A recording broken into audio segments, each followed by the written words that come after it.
Biz oyubuz менен ойлонуп, анан эмоцияга берип, анан бактылык пайда болот. Азыр ойду айтайын, баарыбыз мына даяр болуп турбарыңыздар. Эгер биздин шарт бар го туура, эгер ушунча акчам болсо, анан бактылуу болом, жолдошум мындай кылса, анан бактылуу болом, анан мындай болсо, тигиндей болсо бактылуу болом. Биз бактыбызга, бактылуу сезимибизди өзүбүз контроль кылып кармап турабыз да. Мындай болгондо анан бактылуу бол деп кое беребиз. Анан бактылуу болдум дейбиз да, мындайчы. Бактылуу жашаганды үйрөнөбүз. Бул акча менен, башка нерселер менен связь жок, бул ичиңизде контроль.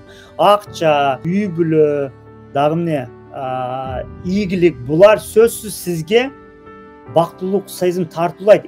Даже ошол ситуацияда да сиздер эгер ошону түшүнүп кыла алсаңыздар, эгер аны кыла албасаңыздар, ал аз эле убакыттан кийин кайра бактысыз болуп жүрөсүз. $1 миллион дейсиз, 1 миллионго жетесиз, анан жеткенден кийин дагы эмне болот? Дагы жок, чөтө дагы бир иш кылыш керек. Ошон бул нерсе түгөнбөйт да, бул нерсе токтойт. Ошон үчүн сиздер эмнеңиз болсо бактылуу болгонду үйрөнүп алсаңыз, анда наркы нерселер да тез